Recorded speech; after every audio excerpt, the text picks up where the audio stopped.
Praise the Lord. ജീവജലത്തിൻ്റെ പുതിയൊരു എപ്പിസോഡിലേക്ക് എല്ലാ സഹോദരീ സഹോദരങ്ങൾക്കും വേഗം വരുന്നവനായ യേശുക്രിസ്തുവിൻ്റെ അതിപരിശുദ്ധ നാമത്തിൽ സ്നേഹ വന്ദനം. ഇന്ന് 2024 മെയ് മാസം 15-ാം തീയതി ബുധനാഴ്ച. സ്വർഗത്തിലെ ദൈവത്തിൻ്റെ അളവറ്റ കൃപയാൽ നാം ഏവരും ഒരു പുതുദിനത്തിലേക്ക് പ്രവേശിച്ചിരിക്കുന്നു. ഈ ദിനം അനുഗ്രഹത്തിൻ്റെയും നന്മയുടെയും സന്തോഷത്തിൻ്റെയും ദിനമായി നാം ഓരോരുത്തരും ആയിരിക്കുന്ന ഇടങ്ങളിൽ സ്വർഗീയ കൃപയിലും കാവലിലും പരിപാലിക്കപ്പെടട്ടെ എന്നുള്ള പ്രാർത്ഥനയോടും ആശംസയോടും ഇന്നത്തെ വാഗ്ദത്ത വചനത്തിലേക്ക് പ്രവേശിക്കാം. ഇന്ന് ജീവജലത്തിൽ കൂടി പ്രോമിസ് വേഴ്സായി നമുക്ക് ലഭിച്ചിരിക്കുന്നത് അപ്പോസ്തല പ്രവൃത്തികളുടെ പുസ്തകം 27-ാം അധ്യായം 11-ാം വാക്യം. Acts of the apostles chapter 27 verse 11 നാം ഇങ്ങനെ വായിക്കുന്നു: ശതാധിപനോ പൗലോസ് പറഞ്ഞതിനേക്കാൾ കപ്പിത്താന്റെയും കപ്പലുടമസ്ഥന്റെയും വാക്ക് അധികം വിശ്വസിച്ചു. അപ്പോസ്തല പ്രവൃത്തികളുടെ പുസ്തകം അവസാന അധ്യായങ്ങൾ പൗലോസിന്റെ ജീവിതത്തിന്റെ ഏറ്റവും നിർണായക ദിനരാത്രങ്ങളാണ് എന്ന് നമുക്കേവർക്കും അറിവുള്ളതാണ്. ഇതാ, കൈസറിനെ അഭയം ചൊല്ലി റോമിലേക്ക് വിസ്താരത്തിനായി പൗലോസിനെ കൊണ്ടുപോകുന്ന യാത്രയാണ് പൗലോസിന്റെ റോമിലേക്കുള്ള യാത്ര. ശതാധിപന്റെ കീഴിൽ 276 പേരടങ്ങുന്ന ഒരു വലിയ തടവുകാരുടെ കൂട്ടമാണ് റോമിലേക്കുള്ള യാത്ര. എന്നാൽ ഇവരുടെ യാത്ര ആദ്യം ശാന്തമായിരുന്നുവെങ്കിലും കാറ്റ് പ്രതികൂലമായി വന്നു. ശതാധിപൻ അലക്സാന്ദ്രിയ കപ്പലിൽ ഇവരെ കയറ്റി മുൻപോട്ട് പോയി. പക്ഷേ സാഹചര്യം അനുകൂലമായിരുന്നില്ല. ഇവർ പല വിധങ്ങളിൽ ക്ഷമയോടെ കാത്തിരുന്നു. പക്ഷേ കാറ്റ് ശമിക്കുകയായിരുന്നില്ല, കൂടുതൽ ആക്രമണാസക്തമായി. അങ്ങനെ അവരുടെ യാത്ര പ്രതിസന്ധിയിലോട്ട് വന്നപ്പോൾ ദൈവത്തിന്റെ ആത്മാവിൽ നിറയപ്പെട്ട പൗലോസ് അവരെ ഓർമ്മപ്പെടുത്തുകയുണ്ടായി. ഇങ്ങനെ നാം മുൻപോട്ട് പോയാൽ നമ്മുടെ കപ്പലിലെ സാധന സാമഗ്രികൾക്ക്, എന്തിന് ഇതിലെ യാത്രക്കാരായ നമുക്ക് പോലും ജീവന് അപകടം ഉണ്ടായേക്കാം. എന്നാൽ അന്ന് അവരെ നയിച്ചുകൊണ്ടുന്ന ശതാധിപൻ പൗലോസിന്റെ വാക്കിനേക്കാൾ ഉപരിയായി കപ്പിത്താന്റെയും കപ്പലുടമസ്ഥന്റെയും വാക്ക് കേട്ട് യാത്ര തുടരുകയാണ്. മുൻപോട്ടുള്ള സംഭവങ്ങൾ വരുന്ന വാക്യങ്ങളിൽ നമുക്കറിയാം. കപ്പൽ ഛേദത്തിൽ പെടുകയും മെലീത്ത ദ്വീപിൽ ചെന്നു ചേരുകയും ചെയ്യുന്ന സംഭവങ്ങൾ വചനം നമ്മെ പഠിപ്പിക്കുന്നു. ഇന്ന് നമ്മളോട് ഈ വാഗ്ദത്ത വചനത്തിൽ കൂടെ സംസാരിക്കുന്നത് ഒരേ ഒരു കാര്യമേ ഉള്ളൂ. പലപ്പോഴും നമ്മുടെ ജീവിതത്തിൽ ആളുകളുടെ ലോകപരമായിട്ടുള്ള പരിചയം, അനുഭവം, വിദ്യാഭ്യാസം, കഴിവ്, അറിവ് ഇവ വെച്ചാണ് നാം കാര്യങ്ങളെ അളക്കുന്നത്. ഇവയൊന്നും വേണ്ട എന്നോ അംഗീകരിക്കണ്ട എന്നോ വേദപുസ്തകവും പറയുന്നില്ല. ഈ പ്രഭാതത്തിൽ എനിക്കതിനകത്തിൽ ഒട്ടും തന്നെ താല്പര്യമില്ല. എന്നാൽ ഒരു ദൈവ പൈതൽ ദൈവത്തിന്റെ ആത്മനിറവിൽ പ്രാർത്ഥനാപൂർവം ഒരു കാര്യം പറഞ്ഞാൽ അത് എത്ര അറിവുള്ളവനാണെങ്കിലും, എത്ര ഉന്നത വിദ്യാഭ്യാസമുണ്ടെങ്കിലും, എന്തെല്ലാം ജീവിതത്തിന്റെ സാഹചര്യങ്ങൾ കൊണ്ട് നേടിയതാണെങ്കിലും, ദൈവ പൈതലെ ആ ദൈവിക ആലോചനയ്ക്ക് ചെവി കൊടുത്തേ മതിയാവുകയുള്ളൂ.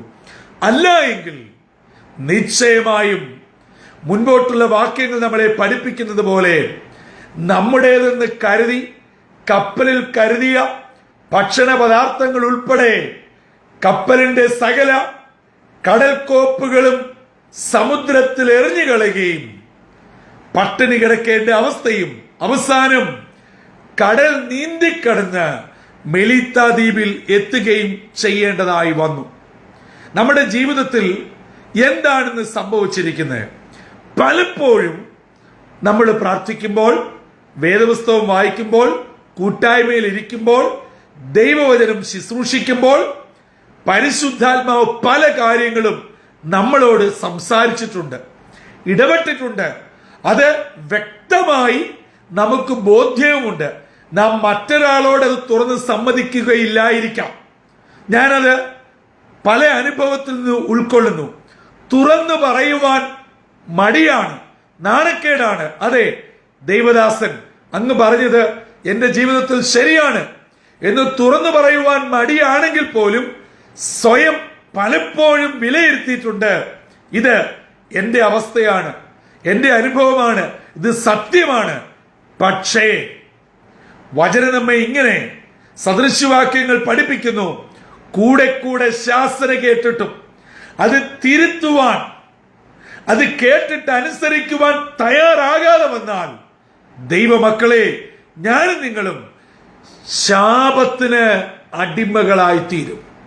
അതുകൊണ്ട് ഇന്ന് പകൽ വാഗ്ദത്ത വചനം നമ്മെ ഓർമ്മപ്പെടുത്തുന്നത് പറയുന്ന ആളിന്റെ പൊക്കമോ തൂക്കമോ കഴിവോ സൗന്ദര്യമോ ബാക്ക്ഗ്രൗണ്ടോ നോക്കിയല്ല, പറയപ്പെടുന്നത് ഏത് ആത്മാവിനാലാണ് എന്ന് പ്രാർത്ഥനാപൂർവം ഗ്രഹിച്ച് അതിന് ചെവി കൊടുത്താൽ എന്റെയും നിങ്ങളുടെയും ജീവിതത്തിൽ അനുഗ്രഹം ഉണ്ടാകുക തന്നെ ചെയ്യും. എന്നെ കേൾക്കുന്ന യുവജന സുഹൃത്തുക്കളെ, ദൈവമില്ല എന്നും ദൈവം വേണ്ട എന്നും ഈ ദൈവം എവിടെയെന്നും ചോദിച്ചുകൊണ്ട് ചില തീരുമാനങ്ങൾ എടുത്തതിന്റെ പരിണിത ഫലമാണ് പലയിടങ്ങളിലും നിങ്ങൾ ഇന്ന് നട്ടം തിരിഞ്ഞു നിൽക്കുന്നത്. അമ്മയും അപ്പനും ഇത്രയും പ്രാർത്ഥിച്ചു, ഉപവസിച്ചു, ദൈവദാസന്മാരെ കരുതി സഭയ്ക്ക് വേണ്ടി ഓടി, എന്നിട്ട് എന്തു ഗുണമുണ്ടായി എന്ന് മാതാവിന്റെയും പിതാവിന്റെയും മുഖത്തു നോക്കി ചോദിച്ചവർ എന്നെ കേൾക്കുന്നുണ്ടാവാം. എന്നാൽ ഓർക്കുക, നിങ്ങൾ ഇതിനെല്ലാം റിഗ്രറ്റ് ചെയ്യുന്ന ഒരു ദിനമുണ്ട്. കാരണം ആത്മാർത്ഥതയോടെ കണ്ണുനീരൊഴുക്കുന്ന പ്രാർത്ഥിക്കുന്ന ഒരു വ്യക്തി ഒരിക്കലും നിരാശപ്പെടുകയില്ല, മുഖം വാടുകയില്ല. കാരണം അവങ്കിലേക്ക് നോക്കിയവർ പ്രകാശിതരായിട്ടേ ഉള്ളൂ, അവരൊരിക്കലും തകർന്നു പോവുകയില്ല. ആകയാൽ ഇന്ന് ഈ പ്രഭാതത്തിൽ അവരവർ ചിന്തിക്കുക, കപ്പിത്താന്റെയും കപ്പലുടമസ്ഥന്റെയും വാക്കാണോ ഞാനും നിങ്ങളും കേൾക്കുന്നത്, മുൻതൂക്കം കൊടുക്കുന്നത്, അനുസരിക്കുന്നത്? അതോ ഒരു പ്രാർത്ഥിക്കുന്ന ദൈവ പൈതലിന്റെ വാക്കാണോ? എവിടെയാണ് നമ്മുടെ ജീവിതമാകുന്ന കപ്പലിന് തകർച്ച പറ്റിയത്? എന്തുകൊണ്ടാണ് ഈ കപ്പൽ ഛേദം ജീവിത നൗക തകർന്നത്? എന്താണ് സംഭവിച്ചിരിക്കുന്നത്? ഈ പ്രഭാതത്തിൽ സ്വയം കണ്ടെത്തുക. കർത്താവേ, ഞാൻ അങ്ങയുടെ വാക്ക് കേട്ടിട്ട് അത് ഞാൻ വേണ്ട പ്രാധാന്യം കൊടുത്തില്ല. ഞാൻ സമൂഹത്തിൽ ഉന്നതരെന്ന് കരുതിയ പലരുടെയും വാക്കിന് അങ്ങ് അയച്ച ദാസന്റെ വാക്കിനേക്കാൾ വില കൊടുത്തത് കൊണ്ട് ഇന്ന് ഞാൻ ദുഃഖിക്കുന്നു. അതാ ഞാൻ ഏറ്റുപറയുന്നു, അനുദപിക്കുന്നു. കുറവുകളെ ഏറ്റുപറഞ്ഞ് അടുത്തു വരാം. ദൈവവചനത്തിന്, ദൈവത്തിന്റെ ആത്മാവിന്, ദൈവമക്കൾക്ക്, ദൈവിക ആലോചനയ്ക്ക് മുൻസ്ഥാനം കൊടുക്കാം. കീഴ്പ്പെടാം. നമ്മുടെ ജീവിതങ്ങൾ അനുഗ്രഹിക്കപ്പെടട്ടെ. ഈ പ്രഭാതത്തിൽ, കഴിഞ്ഞകാല ജീവിതത്തിൽ പരാജയങ്ങളുടെ ഒരു വലിയ നീണ്ട നിര അനുഭവിക്കുന്ന ആരെങ്കിലും എന്നെ കേൾക്കുന്നുവെങ്കിൽ, കൺസിഡർ യുവർ വേസ്. നിങ്ങളുടെ വഴികളെ വിചാരിച്ചു നോക്കി ദൈവിക ആലോചനയ്ക്ക് മുൻതൂക്കം കൊടുക്കുക. ലൂക്കോസിന്റെ സുവിശേഷം 5-ാം അധ്യായത്തിൽ അതെ, പത്രോസിനോട് യേശു പറഞ്ഞു, മീൻപിടുത്തത്തിന് ആഴത്തിലോട്ട് നീക്കി വലയെറിയാൻ. മുക്കുവനായ പത്രോസ് ഒരു ആശാരി കുടുംബത്തിൽ ജനിച്ച യേശുവിനെ ചോദ്യം ചെയ്യാതെ നിന്റെ വാക്കിന് ഞാൻ വലയിറക്കാമെന്ന് പറഞ്ഞ് വലയിറക്കിയപ്പോൾ പെരുത്ത മീൻകൂട്ടമുണ്ടായി. 2 പടകും മുങ്ങാറാകുവോളം നിറയ്ക്കുവാൻ മത്സ്യം ലഭിച്ചുവെങ്കിൽ നിങ്ങളുടെ നഷ്ടങ്ങളെ ലാഭമാക്കുന്ന, നിങ്ങളുടെ പ്രതികൂലങ്ങളെ അനുകൂലമാക്കുന്ന, നിങ്ങളുടെ സങ്കടങ്ങളെ സന്തോഷമാക്കുന്ന കർത്താവിതാ കരയ്ക്ക് എത്തിയിട്ടുണ്ട്. ഇന്ന് പകൽ സ്വീകരിക്കുവാൻ, ജീവിത പടകിൽ കയറ്റുവാൻ തയ്യാറാണോ? നിങ്ങളെ അനുഗ്രഹിപ്പാൻ കർത്താവ് മതിയായവനാ. നിങ്ങളെ അക്കരെ എത്തിക്കുവാൻ തമ്പുരാൻ വിശ്വസ്തനാണ്. ആകയാൽ ഇന്നത്തെ വാഗ്ദത്ത വചനം നമ്മുടെ ഹൃദയങ്ങളിൽ മാറ്റൊലിക്കൊള്ളട്ടെ. നമ്മുടെ ആരുടെ വാക്കിന് മുൻസ്ഥാനം കൊടുക്കും. കുറവുകളെ ഏറ്റുപറയാം. കർത്താവിന്റെ ആലോചനയ്ക്ക് മുൻതൂക്കം കൊടുത്ത് അവന്റെ വാക്കിന് വലയിറക്കി അനുഗ്രഹം പ്രാപിച്ച് മുൻപോട്ട് ജീവിപ്പാൻ ഇന്നത്തെ വാഗ്ദത്ത വചനം നമ്മെ ഓരോരുത്തരെയും ഒരുക്കട്ടെ. അതിനായി നമ്മളെ തന്നെ സമർപ്പിക്കാം. പ്രാർത്ഥനയ്ക്കായി ഒരുങ്ങാം. ഞങ്ങളുടെ ദൈവമേ, സ്വർഗീയ പിതാവേ, മനോഹരമായ പുതിയ പ്രഭാതത്തിനായി നന്ദിയോടെ ഞങ്ങൾ അങ്ങയെ സ്തുതിക്കുന്നു, സ്തോത്രം ചെയ്യുന്നു. പൗലോസിനെയും കൂട്ടരെയും റോമിലേക്ക് കൊണ്ടുപോയ ശതാധിപൻ, ദൈവദാസനായ പൗലോസിന്റെ വാക്കിനേക്കാൾ കപ്പൽ ഉടമസ്ഥന്റെയും കപ്പിത്താന്റെയും വാക്ക് കേട്ടതിനാൽ അനേക പ്രതികൂലങ്ങൾ അനുഭവിക്കേണ്ടി വന്നതായി ഞങ്ങൾ വചനത്തിൽ കൂടെ കേട്ടല്ലോ. ഞങ്ങൾ കർത്താവ് പറയുന്നതിന് മുൻതൂക്കം കൊടുക്കുന്നുണ്ടോ? ഞങ്ങളുടെ പ്രയോറിറ്റി എന്താണ് എന്ന് സ്വയം ശോധന ചെയ്യുവാൻ ഇന്നത്തെ വാഗ്ദത്ത വചനത്തിൽ കൂടെ ഒരുക്കിയതിനായി സ്തോത്രം. ഈ ദൈവവചനം കേൾക്കുന്ന ഓരോന്നിന്റെ മക്കളെയും അനുഗ്രഹിക്കണമേ.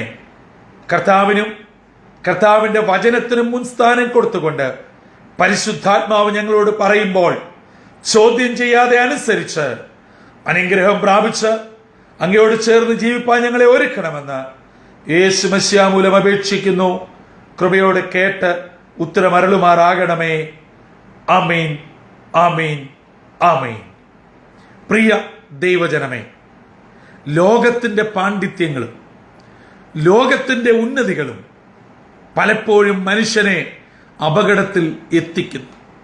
എന്നാൽ ദൈവവചനം, ദൈവത്തിന്റെ ആത്മാവ് ഒരു മനുഷ്യനെ എത്തേണ്ട കരയിൽ എത്തിച്ച് അനുഗ്രഹത്തോടെ നടത്തുന്നു. ആകയാൽ നാം എന്ത് കേൾക്കും, എന്തിന് മുൻസ്ഥാനം കൊടുക്കും? സ്വയം തീരുമാനിക്കുക, കണ്ടെത്തുക, ദൈവകൃപയോടെ ജീവിക്കുക. ഇന്നത്തെ ദിനം വിടുതലിന്റെയും സന്തോഷത്തിന്റെയും അനുഗ്രഹത്തിന്റെയും ദിനമായി തീരട്ടെ. കർത്താവിന്റെ അനുഗ്രഹിക്കപ്പെട്ട മുന്തിരിത്തോട്ടത്തിൽ നിന്നും brother Santhosh Kodukulanji. God bless you all.